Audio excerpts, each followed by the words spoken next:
वर्तमान राजनीतिक गतिरोधको गाँठो र समस्याको समाधानको विषयमा आज हामी चिरफार गर्नेछौँ 100 प्रश्नमा। हामीसँग हुनुहुन्छ नेपाली कांग्रेसका पूर्व उपसभापति, वरिष्ठ केन्द्रीय सदस्य, पूर्व मन्त्री गोपालमान श्रेष्ठ। स्वागत छ। धन्यवाद। सहमति सहमति सहमति, हलो कहाँ अड्कियो? सहमति बनिरहेको छैन, तत्काल बन्न सक्ने सम्भावना पनि देखिँदैन। अब कुरा के छ भन्दाखेरि यो सहमति ज्येष्ठ महिनाको अन्तिममा हुनु पर्थ्यो। त्यही बेलामा भएको भए असाध्यै राम्रो हुन्थ्यो। अब मलाई लाग्छ अब केही दिनभित्रै यसको एउटा निष्कर्ष सहमति भएर आउँछ भन्ने म आशावादी छु। यो सहमतिको आधार सम्भावना, यहाँ नेपाली कांग्रेसको वरिष्ठ नेता पनि हुनुहुन्छ, के आधारमा सहमति बन्छ भन्नुहुन्छ? के आधार भन्दाखेरि नेपाली कांग्रेसलाई नेतृत्व दिने भनेको आजको कुरा होइन। जेठ 2 गते जुन 5 बुँदे एउटा सहमति भएको थियो, समझदारी भएको थियो, त्यही बेला नै के भनेदेखि नेपाली कांग्रेसको नेतृत्वमा के अरे सरकार दिने, त्यो सरकारले निर्वाचन गराउने भन्ने एउटा पहिलेको सहमति हो। र त्यति बेला ये नेकपा माओवादीले एउटा के भनेदेखि मूलभूत कुरा के राख्यो भने हाम्रो नेतृत्वमा पनि एकचोटि राष्ट्रिय सहमतिको सरकार केही दिनलाई भए पनि हुनुपर्छ भनेको हुनाले त्यति बेला हामीले हाम्रो सिटौलाजीलाई, कृष्ण सिटौलाजीलाई सरकारमा पठाएका थियौँ। र वर्तमान सरकारले एकलौटी पारामा मंसिर 7 गते 6 महिनाभित्र नयाँ जनादेश, नयाँ चुनाव गर्छु भनेर घोषणा गरेको अवस्था थियो। अब त्यो सरकारले घोषणा गरेको मंसिर 7 गते को डेट पनि समाप्त भयो। त्यो चुनाव हुन सकेन। चुनाव त यहाँहरुकै कारणले हुन सकेन। सरकारले त भनिरहेको छ प्रतिपक्षी दलहरुको कारणले चुनाव हुन सकेन। कुरा के हो भनेदेखि सबैसँग सल्लाह गरेर गरेको भएदेखि सल्लाह गरेर के अरे मध्यरातमा संविधान सभा भङ्ग भएको भएदेखि र सल्लैबाट चुनावमा जाउँ भनेको भएदेखि त्यो हुन सक्थ्यो। के भनेदेखि जेठ 14 गते भन्दा पहिले हामी सरकारबाट बाहिरिसकेको अवस्था थियो। हामीले आफ्नो जो प्रतिनिधि थियो सिटौलाजीलाई फिर्ता बोलाइसकेको अवस्था थियो। जेठ 14 गतेको राति उहाँहरूले एकलौटी ढङ्गबाट गरेको कारणले गर्दा एमाले पनि विथड्र गरिसकेको अवस्था हुँदाखेरि त्यो बनेको राष्ट्रिय सरकार धेरै लामो चलेन। उहाँले सम्हालेर लान सक्नु भएन र राष्ट्रिय सहमतिको सरकार बनिसकेपछि त सबै पार्टीको विचार र विमर्शबाट अगाडि बढ्नु पर्थ्यो, त्यो बढेन। नबढेको कारणले गर्दाखेरि अब एकलौटी ढङ्गले बनाएको र एकलौटी ढङ्गले गरेको निर्वाचनमा भाग लिने अरू पार्टीले कांग्रेस एमाले मा संयोजनमा आएका अरू 22 दलले त भाग लिने प्रश्नै भएन। त्यसले गर्दा निर्वाचन आयोगले स्पष्ट भनिदिएको थियो कि चुनाव हुन सक्दैन, किनभने चुनाव गर्नको निम्ति धेरै संविधानका बुँदाहरू संशोधन गर्नुपर्ने अवस्था छ। अन्तरिम संविधान संशोधन लगायत निर्वाचन आयोगमा पदाधिकारी नियुक्तिदेखि धेरै संवैधानिक एवं कानुनी जटिलताहरू छन्। होइन, मंसिरै 7 गतेसम्म त के भनेदेखि धेरै 2-4 पदाधिकारी पनि थिए।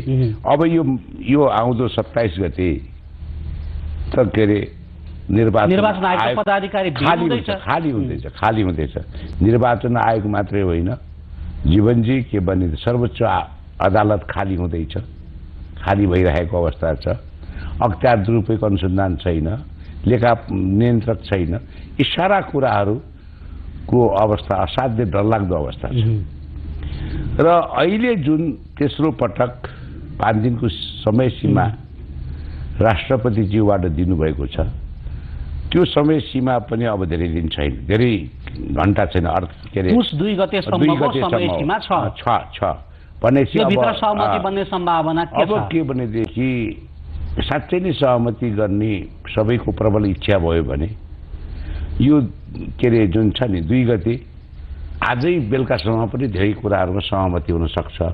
सहमति गर्न के अरे तपाईको के भने दृढ इच्छा भयो भने शीर्ष नेताहरूको विशेष गरेर म के भन्छु भने अहिलेसम्मको लार्जेस्ट पार्टी बनेको ए नेकपा माओवादी प्रचण्डजी को एकदम के अरे उहाँले काभ्रे प्रचण्डजीले उहाँले साँच्चै नै सहमति गरौँ भन्ने हो भने र वर्तमान प्रधानमन्त्रीजीले पनि यसलाई धेरै किचकिच नगरौँ अब के अरे अब छोडिदिउँ भन्ने भावना भयो भने के अरे आज राति 12 बजेसम्म पनि सहमति हुन सक्छ नत्र भोलि त हुन सक्छ। यो पछिल्लो चरणमा नेपाली कांग्रेस र एकीकृत माओवादी बीचका नेताहरूको जो संवाद अलि बढी सकारात्मक ढंगले अगाडि बढिरहेछ भन्ने जो बाहिर आइरहेछ। आज मिडियामा हेरे जीवनजी आज मिडियामा हेर्दा सुन्दा अलिकति अगाडि बढेको मैले महसुस गरेको छु अगाडि बढेको महसुस गरेको छु। अब यसलाई के भनेदेखि सकारात्मक हिसाबले पार्टीभन्दा माथि उठेर यसलाई सहमति गर्यौं भनेदेखि अब भोलिसम्म नि हुन्छ। भोलि काम कदाचित सकिएन भने फेरि राष्ट्रपतिजीलाई आग्रह गरेर फेरि एकचोटि के अरे समय सीमा थप्न लगाएर पनि गर्न सकिन्छ नसकिने भन्ने कुरा होइन। तर के भनेदेखि इच्छा शक्ति हुनु पर्यो र हेर्नुहोस् हामीले यतिकै उम्मेदवारी दिएको होइन। हाम्रो पार्टी सभापति सुशील कोइरालाजीलाई सहमति बन्नमा अवरोध बाधा कहाँबाट आयो यहाँको बुझाइ के हो? एकीकृत माओवादीले त स्पष्टमा भनिरहेको छ कि त यही सरकारमा आउनु सहमति गरौँ। यदि यो सम्भव छैन भने संविधानका जो अहिलेसम्मका सहमति भएका विषय छन् त्यसलाई लिपिबद्ध गरौँ अनि अगाडि जाउँ। कुरा के हो भन्दाखेरि कांग्रेसले पहिला उम्मेदवारी दियोस् त्यसपछि कुरा हुन्छ भनेर भन्नुभयो। त्यसमा विशेष गरेर माओवादी र एमाले त हामीसँग पहिलेदेखि नै हाम्रो के अरे कांग्रेसको नेतृत्वमा सरकार बनाउने कुरामा उहाँहरूको सहमति र उहाँहरूको के अरे प्रस्ताव त थिँदै थियो। अब हामीलाई पनि लाग्यो हामीले अहिलेसम्म उम्मेदवार प्रस्तुत नगरेको हुनाले हो कि भन्ने कुरा आयो। कार्यसमिति अकस्मात कार्यसमितिको बैठक बोलाइयो। बोलाएर सभापतिजीले ब्रिफिङ गर्नुभयो। ब्रिफिङ गरेको लगतै हामीले निर्णय गर्नु तुरुन्तै के भन्दाखेरि शेरबहादुर प्रस्तावक रामचन्द्रजी समर्थक भएर हामीले एकमतबाट निर्णय गर्यौं। सायद मलाई लाग्छ उहाँहरूलाई के भन्दाखेरि कांग्रेसले के अरे एकमत भएर क्यान्डिडेट प्रधानमन्त्री क्यान्डिडेट प्रस्तुत गर्न सक्दैन यिनीहरू त्यही झमेला फस्छन् कि भन्ने लागेको थियो होला। त्यो हामीले चिर्यौं र आवश्यक परेको बेलामा कांग्रेसले एक दिक्का हुन्छ र एक दिक्का भएर के भन्दाखेरि अनि हामी सर्वसम्मतबाट प्रस्तुत गरिसकेपछि यो अरू कुराहरूको के भनेदेखि शर्त आउनु राम्रो कुरा होइन। कुरा के हो भनेदेखि साँच्चै नै संविधान निर्माणै गर्ने हो भने साँच्चै नै संविधान नै बनाउने हो भने र बनाएर फेरि के भनेदेखि अब संविधानको चुनावमा नगएर सिधै के अरे प्रतिनिधि सभा चुनावमा गए भने संसदको चुनावमा गए भने त्यसको लागि त के भनेदेखि हामीले पहिले पनि भनेका थियौँ शेरबहादुर हामीहरूले त्यसको लागि त के अरे संविधान सभालाई केही दिनको लागि केही क्षणको लागि के अरे पुनर्स्थापना गरेर यसलाई गरेर हामी के भनेदेखि संविधान सभाको कुरालाई टुङ्ग्यौँ र प्रतिनिधि सभाको चुनावमा जाउँ भनेका थियौँ नि। त्यो त मानेन नि। त्यो नमानेको हुनाले अहिले आएर जो संविधान सभाले धेरै कुराहरू जो 90% कुराहरू टुङ्गिएको छ त्यो टुङ्गिएको कुरालाई के अरे एउटा मूर्त रूप दिएर अरू बाँकी कुरा जब जनता नै जनार्दन हो जब नयाँ फ्रेश म्यान्डेटमा जाने अब संविधान सभाकै चुनावमा जाने भनेपछि अब त्यसलाई अहिले नै सबै कुराहरू टुङ्ग्यौं शासकीय स्वरूप कुरा। माओवादीले पनि अहिलेसम्म भएका सहमतिहरूलाई लिपिबद्ध गरौँ त्यसपछि निर्वाचनमा जाउँ भन्ने कुरा त कुनै अप्ठ्यारो कुरा त होइन नि। अहिले के छ भन्दाखेरि हेर्नुहोस् हामी नेपाली कांग्रेस प्रतिबद्ध छ। नेपाली कांग्रेसलाई प्रति कसैले के अरे आशंका नगरे हुन्छ कि नेपाली कांग्रेस संघीयताबाट फर्कन सक्दैन हैन। संघीयता कस्तो हुने कस्तो गराउने के गर्ने भन्ने कुरा कतिवटा प्रदेश भन्ने कुराको छिनोफानो भएको छैन। त्यसको छिनोफानो त अब हुने संविधान सभाको चुनावले गर्न पर्यो नि होइन। अब शासकीय स्वरूपमा पनि एउटा कम्प्रोमाइजिङ कुरामा बीचको बाटो हामीले गएका हौँ। अब बीचको बाटो गएको कुरालाई पनि उहाँहरूले अब त्यो फेरि अहिले आएर के भनेदेखि प्रणालीमै के भने नयाँ ढङ्गले सोच्न खोजियो भने त त्यो त मिल्ने कुरा हुँदैन। त्यसले गर्दा मलाई जहाँसम्म लाग्छ काफ्लेजी, अब के भनेदेखि अब धेरै दिन बाँकी छैन। हामी वैशाखमा चुनावमा जाने हो भने आजको हप्ता दिनभित्र हामीले यसको एउटा निर्णयमा पुग्नुपर्छ। अब जसरी बाहिर केही दिनदेखि कांग्रेस सभापति सुशील कोइरालाले छलफल पनि तीव्र बनाइरहनु भएको छ, एकीकृत माओवादीका शीर्ष नेताहरूसँग छलफल भइरहेछ। संविधान सभाको मिति वर्तमान सरकारले तोक्ने, बाधा अड्काउ फुकाउ पनि वर्तमान सरकार मार्फत गराउने र त्यसपछि कांग्रेसको नेतृत्वमा सरकार बनाउने भन्ने खालको सहमति बन्दै गएको भन्ने कुराहरू बाहिर सार्वजनिक भइरहेछ। कुरा के हो भनेदेखि जम्मै कुराहरू यही सरकारले गर्ने हो भने जति के अरे बाधा अडचन सबै यो के भनेदेखि अहिलेको त के भन्दाखेरि अल्पमतको सरकार भन्छु मैले, गर्ने हो भने राष्ट्रिय सरकार किन चाहियो? त्यही राष्ट्रिय सरकारले गर्ने कुरा हो। हेर्नुहोस्, राष्ट्रिय सरकारमा हर पार्टीको प्रतिनिधि हुन्छ, हर पार्टीको सेयर हुन्छ, हर पार्टीको सल्लाह हुन्छ र त्यसले गर्ने कुराहरू हुन्। अनि उहाँको मर्यादाको लागि त हामीले बाबुरामजीको नेतृत्वमा हामीले त राष्ट्रिय सरकार एकचोटि बनाइदिएको हो नि त। उहाँले टिकाउन नसक्ने कुरा भिन्दै कुरा हो। केही दिनको लागि केही क्षणको लागि गराइदिनुहोस् भने उहाँले टिकाउने हुनु पनि यहाँहरू पनि त बाहिर भएको होइन। होइन, सहमति यो कुरा के हो भनेदेखि एक आपसमा गिभ एन्ड टेकका कुराहरू हुन्छ। अब प्रधानमन्त्री एउटा के अरे एउटै पार्टीको बहुमत प्राप्त प्रधानमन्त्री जसरी आफ्नो कुरा मात्रै लाद्न खोज्यो भने त अरूले त मान्दैन नि। त्यसले गर्दाखेरि यो कोलिएसन पार्टनरहरूसँग जस्तै राष्ट्रिय सरकार भनेपछि सबै पक्ष विपक्ष हुँदै हुँदैन।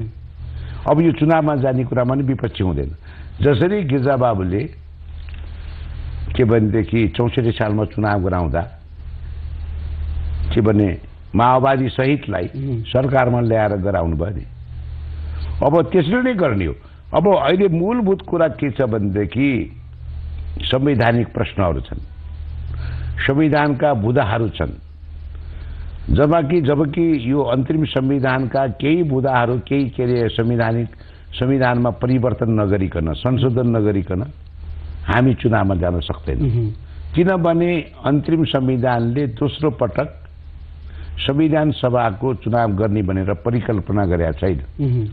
त्यसले गर्दा त्योदेखि लिएर लाखौं युवाहरू जो भोटबाट वञ्चित छन् त्यो कुरादेखि लिएर निर्वाचन आयोग फुलफिल गर्नेदेखि लिएर सर्वोच्च अदालतका न्यायाधीशहरू फुलफिल गर्नेदेखि लगायत कुराहरूमा के भनेदेखि यही सरकारले गराउने, यही सरकारले गर्ने, यही सरकारले सिफारिस गर्ने अनि राष्ट्रपतिले त्यसलाई के अरे लालमोहर लाउने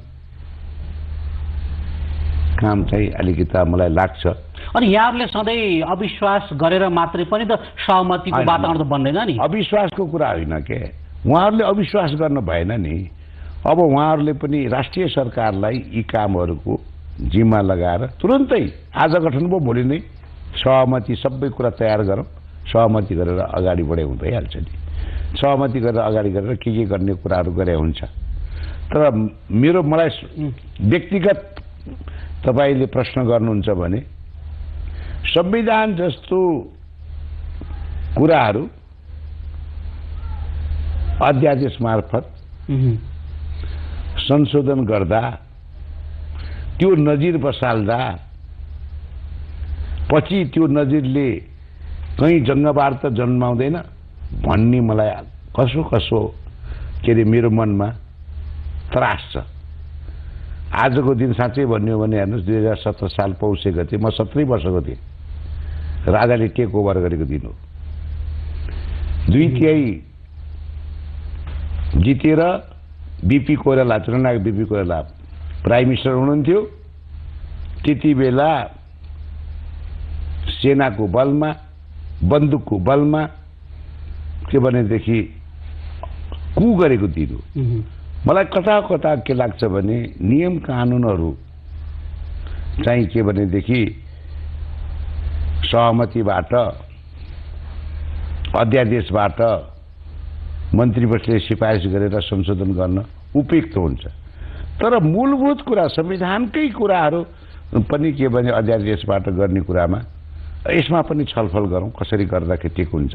अब तत्काल, किनभने अहिले प्रतिनिधि सभा छैन, अस्ति के भने केही एक आधी महिना पहिले 5 वटा के अरे पूर्व प्रधान न्यायाधीशजीहरूले यो संविधानका मूलभूत कुराहरू संशोधन गर्न, अन्तरिम संविधान संशोधन गर्न त कहीँ न कहीँ राजनीतिक निर्णय त गर्नै पर्ने स्थिति छ। पर्छ त, वैधानिक रूपमा त यहाँको अन्तरिम संविधान संशोधन गर्ने अवस्थामा त हुनुहुन्न।